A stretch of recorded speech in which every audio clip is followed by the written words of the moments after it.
I want to hear your voice. I want to hear your voice. Nothing else really matters but your choice. I want to live unhindered. My life fully surrendered. I want to hear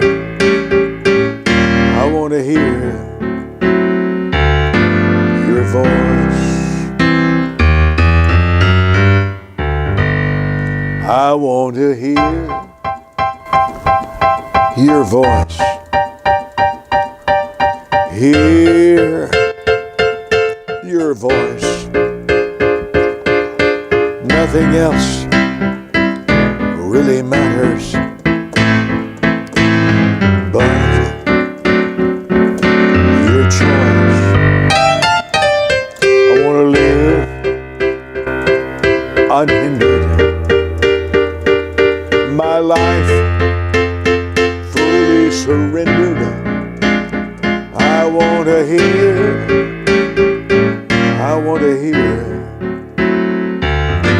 your voice. I want to hear your voice.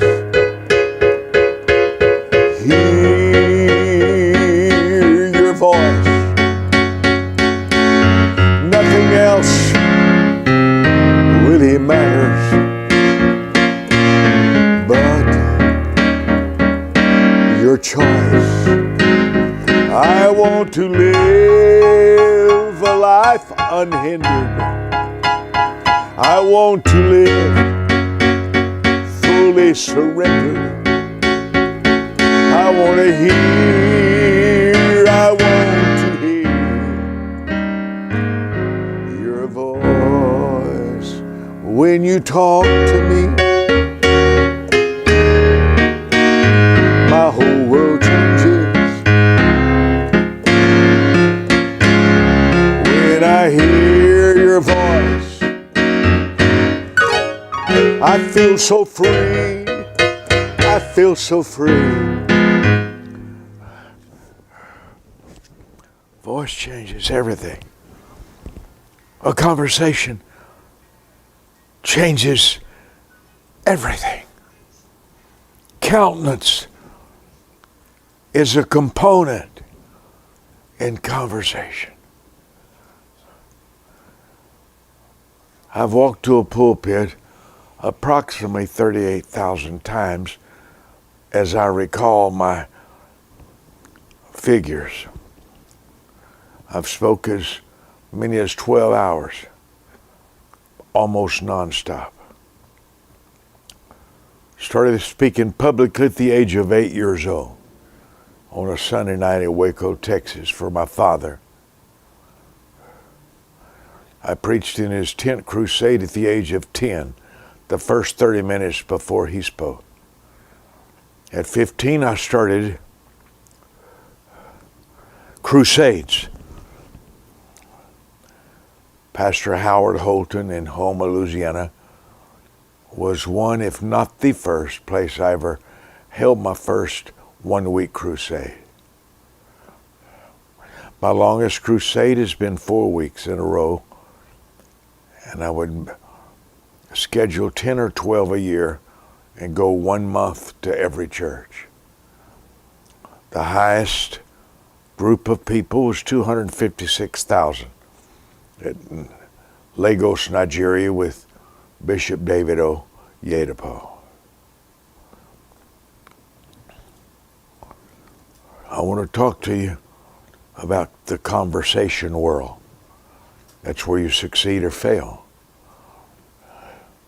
Your conversation can make you homeless or a billionaire. What you say, how you say it. Do you know who you're talking to? The countenance on your face. Can you read a mood like Esther? Can you be insistent like Ruth? Can you be a servant like Rebecca? All of life is in a conversation. A conversation to God can activate and authorize His involvement in your life. The way you talk to God influences His reactions, the swiftness of His interest in you. Everything is in talking. Some people say words don't matter. It's almost the only thing that does matter. I've heard people say words are cheap.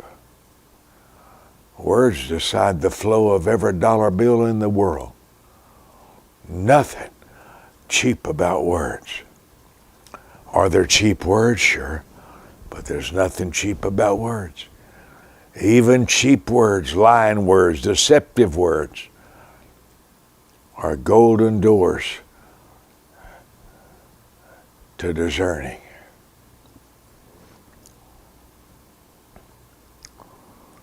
One of my office manager to my ministry would never talk.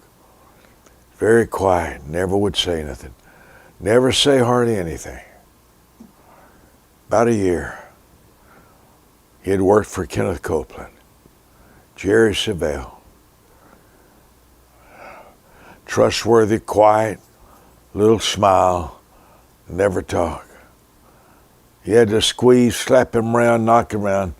No, he wasn't that kind, but he just wouldn't talk. One day I walked in the boardroom and he was the talkingest thing I'd ever seen in my life. They were all just spellbound to listen to him. He was, my Lord, what happened?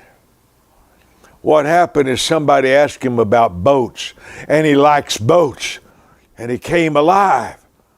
He was on fire.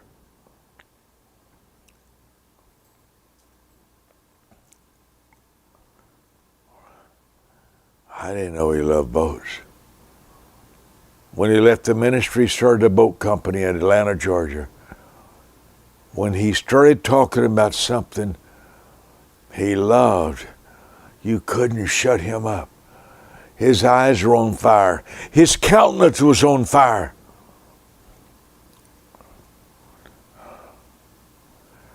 Conversation needs a focus. Conversation needs an environment, a proper environment. That's why Esther refused to share the mistake with her king husband about Haman, his best friend, wanting to kill all the Jews. Everything created was through conversation. Let there be light. Let there be darkness. Let there. Only when it came to Adam did God decide to use some dirt on the ground to create a human.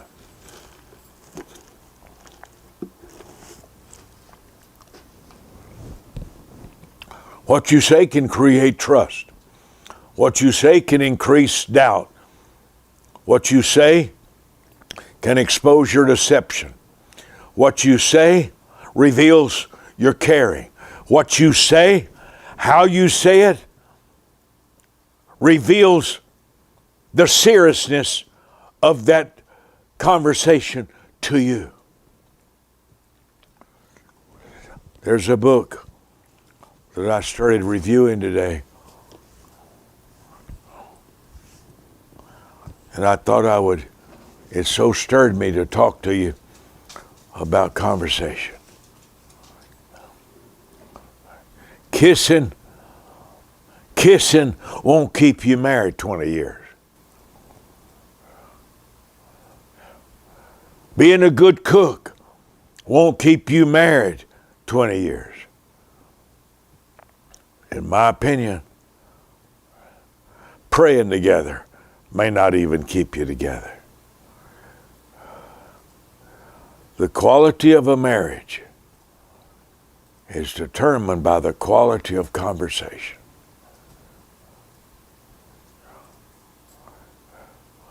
what you talk about, your reaction to a conversation. I felt so stirred one day to call my 5 leaders over to Asian buffet restaurant. 5 or 6, they sat around me. And I said, guys, I'll treat you to lunch, supper tonight, but I want to talk to you about my goals as the minister, as the founder of the Wisdom Center. I want to talk to you about my dreams, my goals, my thing. And someone related to me was on staff, sat there on the end and began to send out Vibers, tweets, text, emails, and I could not believe what I was seeing.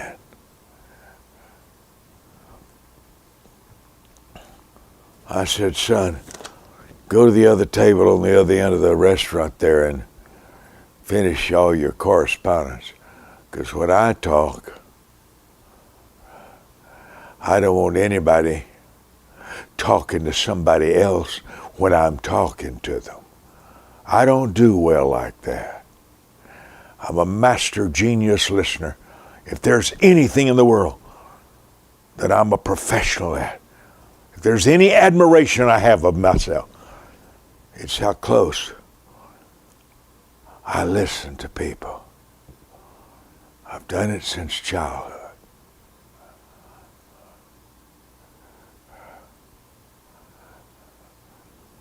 I looked up one day while I was teaching in the mentorship room at the Wisdom Center, 45, 50 of my staff, and I noticed people typing away.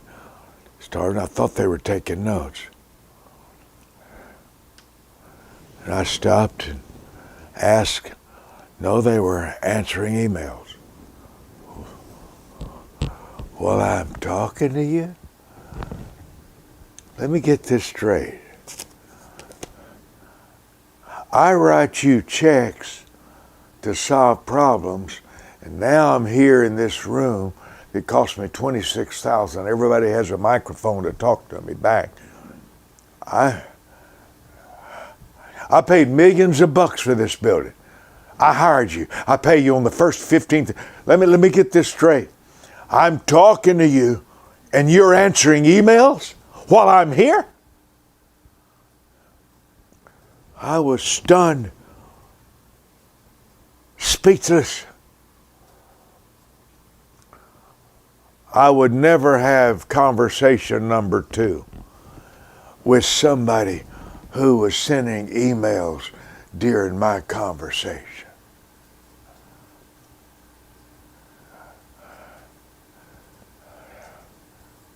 My words are not the only ones important to me. The words of others are equally important to me. So I bought 13,000 books. When Joe Biden talks, President Joe Biden, forgive me, I listen. When Ms. Harris, our Vice President, talks, I listen.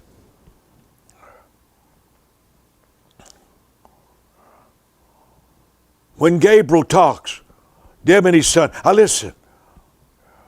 When Angel talks, I listen. He's 6.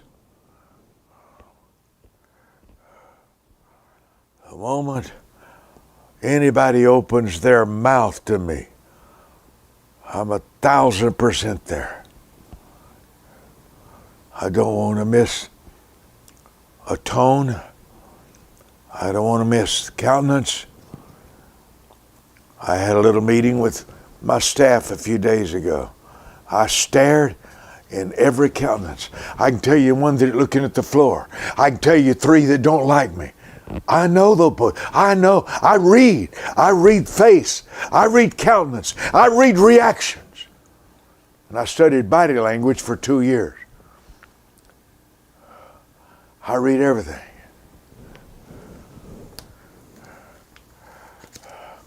The conversation words matter to me.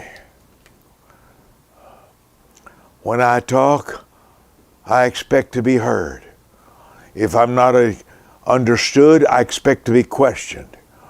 If it's not clear, I prolong the conversation until there's no doubts whatsoever what I was talking about.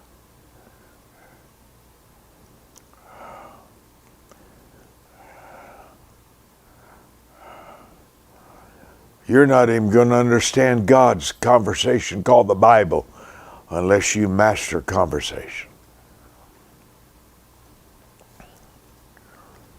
Panama City, Florida. Nolan Ball, Sunday night, hands me a check for $10,000.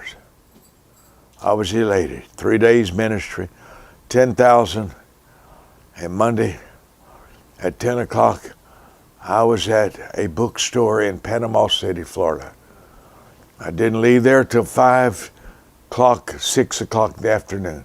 I was there about 8 hours. I spent the whole $10,000 on books. Words make my decisions. Words tell me when there's danger. I've read thousands of books. I own 13,000. One book could change everything you do.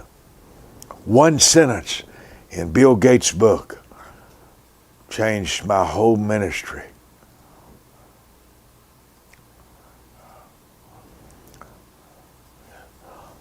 The person who's valued my words the most during my lifetime was a man named Oral Roberts. And he valued my words 100 times more than my mother and father valued my words. He's most memorable in my life for putting value on my words. He told me, he says, I've never met anybody in my entire ministry who cared so much about what they said. He said, maybe one, he thought, and he says, no, I've never met anybody in my lifetime. I remember one vacation he asked me to go on with the Oral Roberts family, and Richard and Lindsay, Evelyn. And Richard knocked on my door and said, Daddy wants to spend the day with you talking. He's waiting for you in another room. And I walked in, and he was sitting in a rocking chair with his legal pad, which he always wrote constantly when we were together many, many hours. Brother Mike, come in. I sat down. Brother Mike, start talking to me. And I said, what about? He said, anything. He said, every time you open your mouth, I know it's something God would say.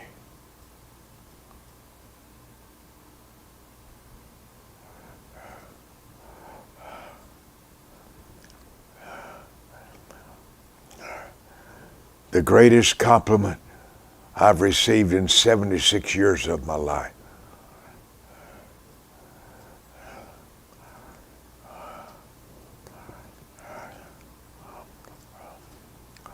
I don't remember everything I started, but usually I start talking to people about their goals and their dreams. So I probably opened up with, what are the 3 greatest goals you have for the Oral Roberts ministry? I always open up to people. Pastors, pick me up at the airport. We're not driven 10 minutes that I'm saying, what's your greatest goal for your church? 9 out of 10 have told me, nobody's ever asked me that before. Well, see, that's my assignment, to help people achieve their goals and their dreams.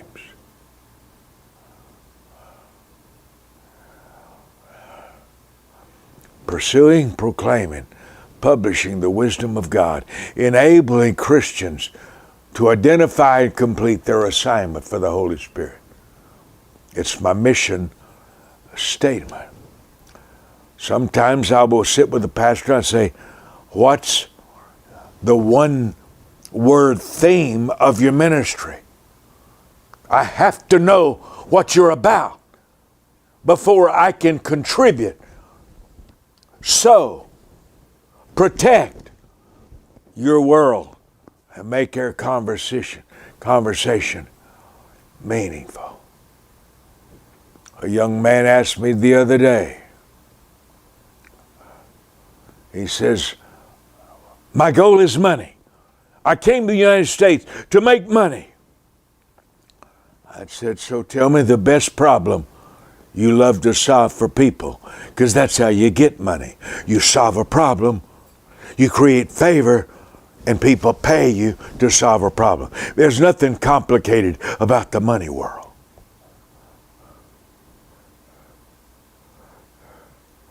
Once you study the philosophy of the wealthy. Now, Christians won't. Christians are waiting for miracles. But the Bible says wisdom is the principal thing. I had this little book and I thought, I think I'm going to talk to you about conversation. When you speak, my whole world changes. Talk to me. Talk to me.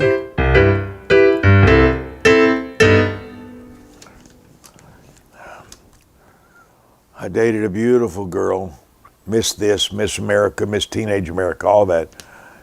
Beautiful girl, sweet, loved God, integrous, preacher's daughter, but she wouldn't talk. So I could only be engaged to her for 3 weeks.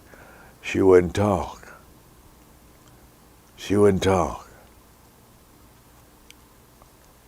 The secrecy circle functions, but not truthfully. There has to be conversation to document integrity. I don't trust silence. Never have, never will. Silence has a purpose, and it's to hide information. I like conversation. Let me stop for one moment. Australia's here, Brazil, Canada, Ghana, Indonesia. Renee, praying for you and your daughter extra hard. Sherry Wages, thankful for you. Ken Laurie, so glad you're here. Wendell Graham, Team Vision, Victor, Apostle Sonia, Jerry Jones, Canton, Ohio, so glad that you're here.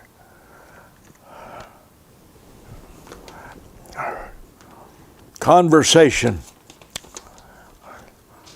controlled by discernment is flawed, false, and fraudulent. Conversation is the golden path to truth. There's people who lie the first 2 paragraphs, but by paragraph 3, the truth emerges. Never enter a room uninvited, and never enter a conversation unprepared. Conversation is the oxygen for trust. It's the oxygen for relationship. Without it, friendship is an illusion. Conversation births seasons, like Peter talking to the lame man. Conversation stop pain, like Jesus stopped it for the woman at the well. Conversations create miracles. Like Naaman's housemaiden speaking up about the value of dipping in Jordan 7 times. Conversations unlock love, like Ruth did for Naomi. And then Ruth brought her mouth to the house of Boaz and ended up his wife. Conversation decides what lives. An offense, love, marriage, a gift. Every conversation is an interview for confidentiality, for trustworthiness, for interest, for love. Love creates expectations. Expectations create stress. Stress creates conversation. And conversations birth understanding.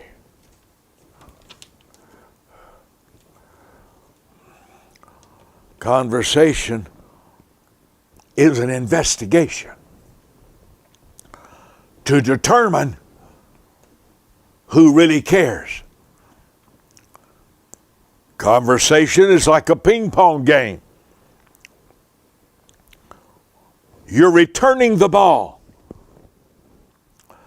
Decides who stays at the table.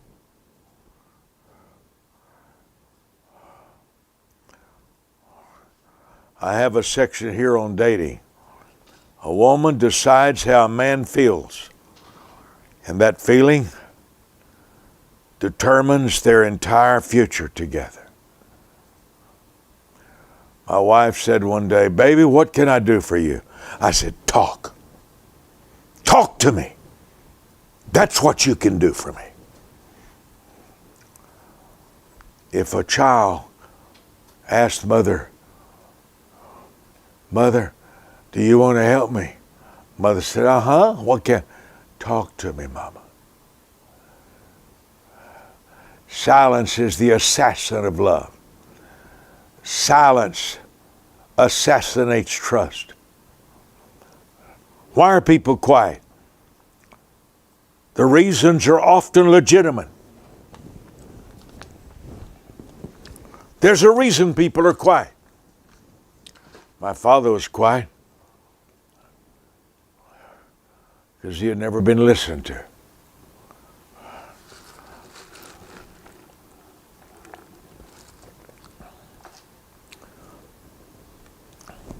He lived off of my mother's conversation abilities. Initiate conversation. And when they don't know what to say, nurture and create an environment of a nursery. It may be a simple statement. "So, are you enjoying your work where you're in your business?" Learn how to talk. Learn how to talk. If you're going to learn anything in the world, learn what to say. Learn reactions. Master the sound of caring and concern. Tone is part of conversation. Harshness is memorable for a lifetime. Sneering and sarcasm. There's a preacher I used to like. I don't like him anymore. I really liked him. He gave large seeds to my ministry. But he is becoming a walking monument of sarcasm. On Twitter, his sarcasm, he reeks with it. I don't see how in the world he's got a ministry past 15 minutes. His sarcasm, his sneering at people, his hatred of people is so devastating to me. I was brought something today, a man's name and phone number. And I said, oh, Oh, that's a good man. I went to college with him. That's a good man. I haven't heard from him in years. He was the president of a famous Bible college since we knew each other. And they said, you want to call him? I said, oh yeah. I was so exhausted. I didn't have any strength left, but I said, get him on the phone. As soon as I heard his voice, I said these words. I said, I know this voice. He said, Mike, I've been trying to get a hold of you. He's got the same sincerity in his voice that he had when I was 18 years old.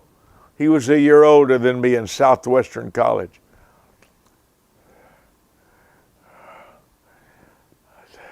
Do you ever talk much to someone you trust? Isn't it healing? Isn't it healing? Have you ever had someone to tell you they loved you and it was believable? Oh man, there is no sound. There's no sound in the world like believable love. No sound in it. No sound in the world like it.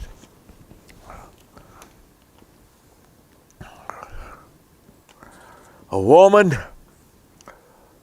decides how a man feels, and that feeling determines their entire future together. Why is there a divorce? Somebody forgot how to talk love, how to talk gently, how to talk with kindness, how to talk with the sound of caring.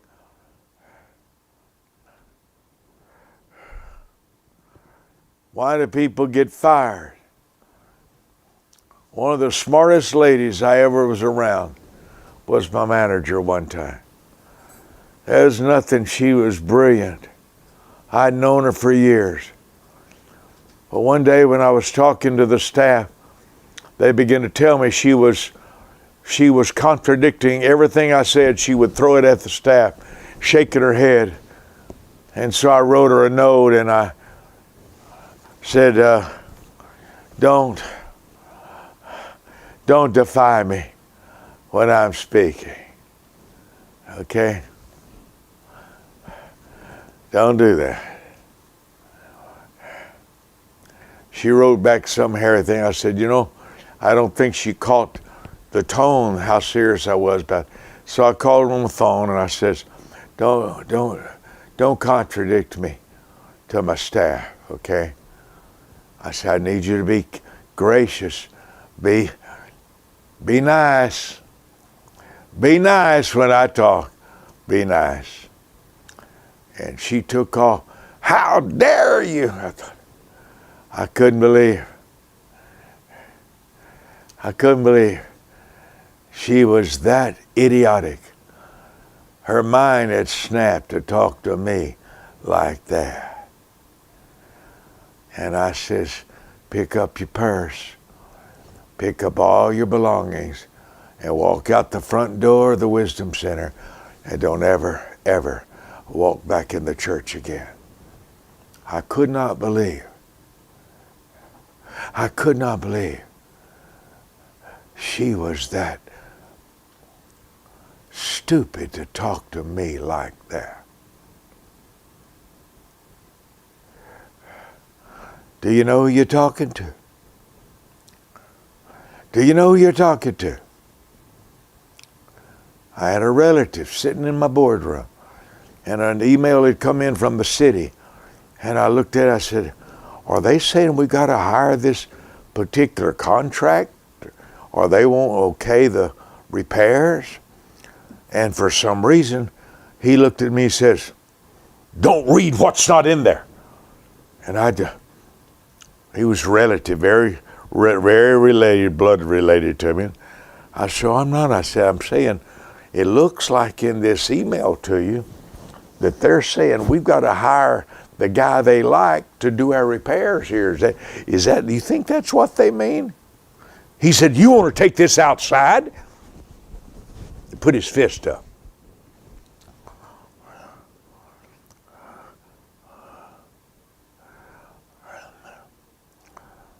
Fear in a person physically ain't inside me. It's just not there.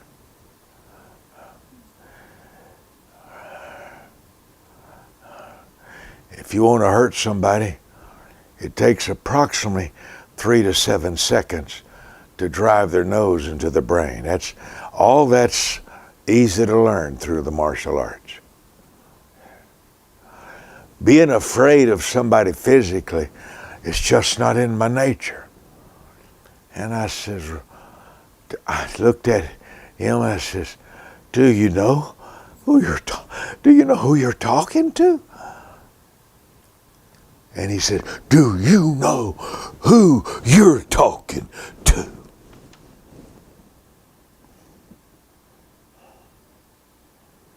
I said, well, say anything you would like to say, because this is your last day here. I just fired you. So anything you got on your mind, take your liberty to say, because this will be the last day you're on my payroll. I don't put up with that. There's a man called me a pastor. He lost his pastor because he went to bed with too many little sweethearts. And so he lost his ministry, he lost his wife, he lost his children because he couldn't stay out of a woman's pants. He lost everything. He called me 8 times. On the 8th time, I found out about it, and I'd preached for him, so I called him over. He walks in, swaggering.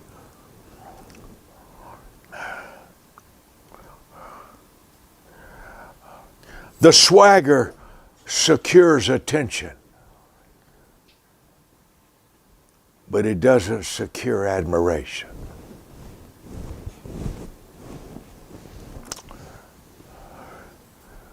He said, I really need a job. I'm selling cars. Would you hire me at the Wisdom Center? Oh, yeah. Yeah, of course. I love that. You're mature. You've had a church.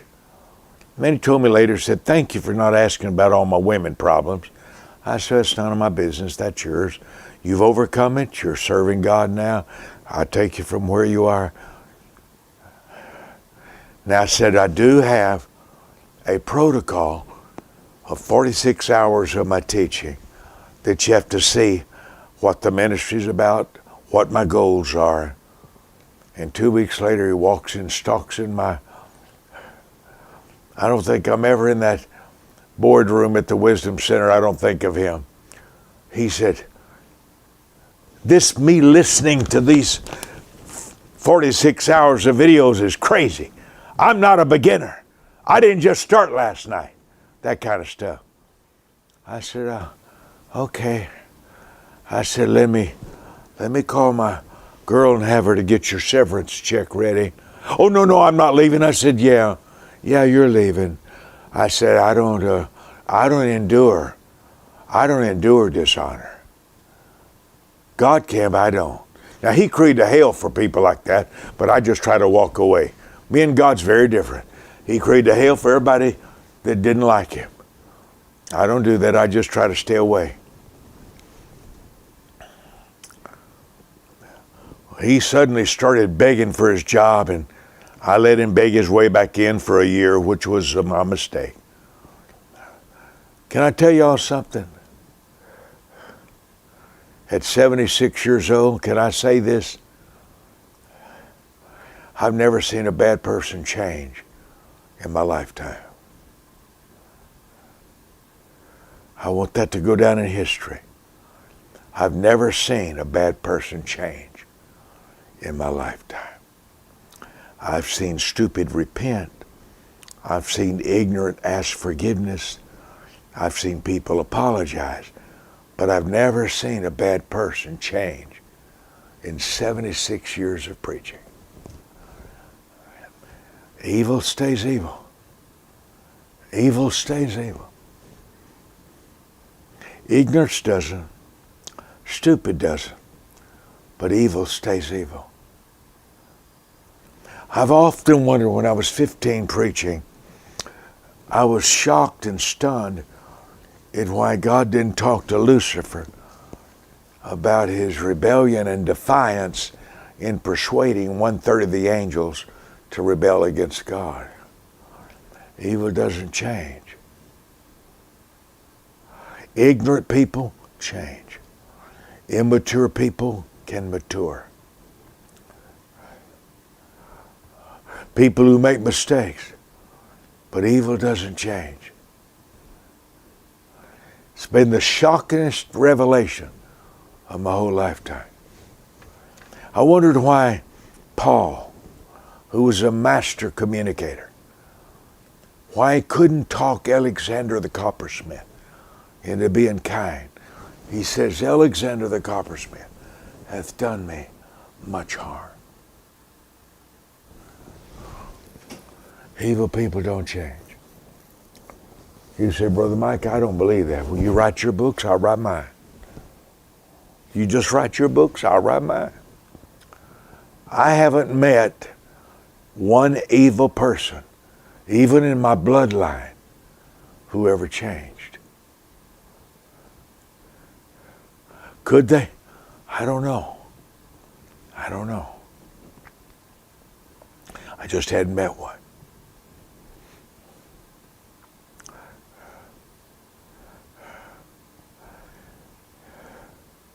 Conversation can be a seed for healing. Conversation can be a seed for restoration. Those who pursue you have an agenda. Sometimes it's spoken, sometimes it's hidden. The conversation world is critical. It's critical to involve.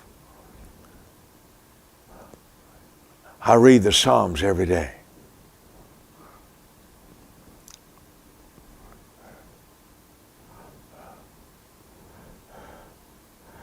I'm shocked that Absalom couldn't overcome his jealousy of his father David. The inferior often know it. Inferior people who are not learned, who are not taught, who are not skilled, who fail, don't always admire the successful.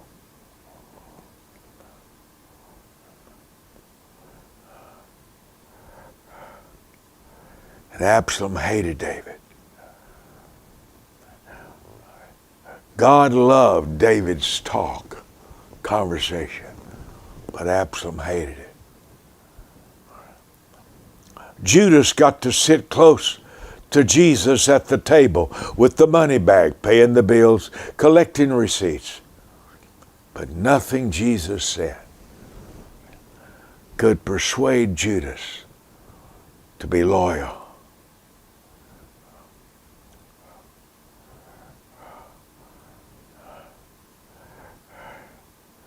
Conversation is a revealer. Ask questions. Listen carefully. Clarify a distortion that you hear. Ask the second time. Ask the third time. When you're not understood, don't say, did you not understand me? That's a Mike Murdoch throw off. Say instead, maybe I didn't make it clear. Can I say it again? I want to be clear. If I'm not clear, tell me. Stop me. Stop me if I'm not real clear.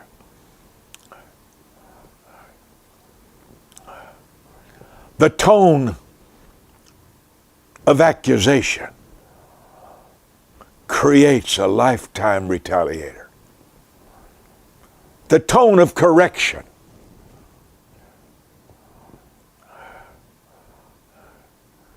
creates a lifetime retaliator.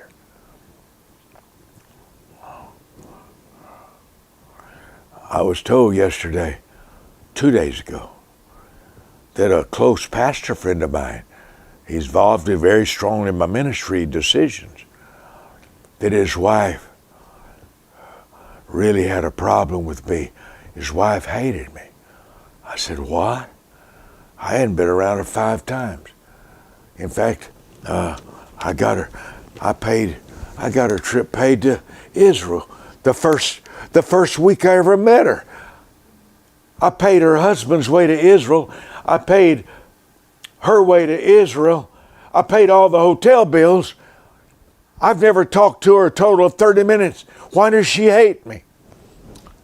And to this day, I don't know why she hates me. She's not a pretty person. She's not a looker. But I think she really loves the Lord. She's a song leader in the church. And I think she's a good person. I've never had any reason to think bad. But when they started telling me things that I thought I said, I don't hardly know her. We haven't had 3 conversations in 20 years. I don't know what the problem is. Conversation is necessary for impartation.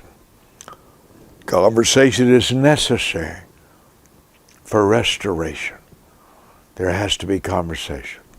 Father, I've shared a little bit from this book, Love Matters, 187 wisdom keys about relationship. It's one of the greatest books ever written. We don't have enough for everybody, but I ask you to bless your people, Lord, from this teaching today. Drama is skilled distraction from the truth. Is that not a wisdom key? Drama is skilled distraction from the truth. Don't risk, ladies, this is on dating, don't risk losing a garden just because you discovered weeds. Stay in the garden long enough to discover the snake, because every garden has a snake. Disinterest is the Holy Spirit's permission to disconnect. Caution. Caution is a rare message, but more important than anything else. Invest time before you invest your heart. Nobody is ever as they first appear. Listening does not guarantee understanding. Listening does not guarantee someone understood you. I have people all the time tell me things they said I said that I don't even believe and know I didn't say them, but they twisted something in their mind. Dating is an interview for ownership. I told my Christina a few days ago, I said, don't you forever forget, you own me. You own me.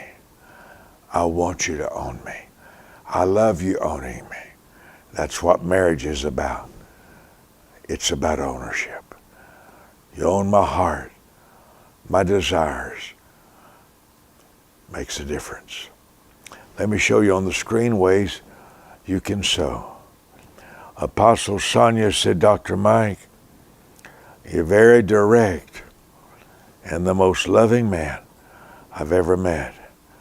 These are traits I love about you. You're authentic, and that's rare in this day. Apostle Sonia, not everybody loves directness, but I do. Can't make decisions without directness. Thank you. Ken Loring, thank you. Zachary Shaw, had a good Thanksgiving. Cost me a lot, but it was good. Take life. Sheila, conversation with the right person is glorious. Georgia Thomas. Jacques, Sade Brown. David from Australia's here. I'm so glad y'all here. Sherry Wages, Renee, still here. Leanne Smiles, Danielle Willoughby. I want to say again, thank you for sowing into my world. Thank you for helping me stay on television as long as I can. Thank you for helping me on my radio bills in Israel. I teach an hour every Saturday in Jerusalem because of you. Can't thank you enough. Here's ways: MoneyGram, Western Union. My staff is here 8 hours a day, 7 days a week, 11 a.m. to 7 o'clock at night. 844-789-SEED. 844-789-SEED, 7333. Dr. Brown, thank you. You're so consistent and generous, very generous. Jill Rhodes, LaVon Hawkins, Christina, Jennifer, Cindy Jones. Thank you, Cindy. Indonesia's here. I'm glad. Thank you for blessing me. I don't take it lightly. I mentioned earlier today that when we started the Wisdom Center, I made a decision that the Wisdom Center's office, the tithe and offerings, would never touch my hands. And though the Wisdom Center church does not give me a salary, God has talked to some of you to show honor to me. It's not a small thing to me. Thank you. WisdomCenterChurch.com, P.O. Box 1925, Colleyville, Texas. Thank you with all of my heart for being with me. The first 5 people that call our ministry in the next 1 hour, the first 5 people, I'm going to send you book 389 that you can't buy anywhere in the world. It's the book that I'm teaching from tonight. The first 5 people that call 844-789-7333. It's book 389. I wish I had enough to offer everybody, but it's just the first 5 people, and you've never read. The ability to talk is not the ability to love. When you master love, you've mastered life. Love can be learned. Love is the fruit of the Holy Spirit inside you. Love chooses whose pain matters to you. Love responds instantly to the presence of pain in others. God bless you. God bless you. It's book 187, Wisdom Keys on Love. It's book 84, the first 5 phone calls. Good night, family. Love you, and I'm thankful for you. Good night.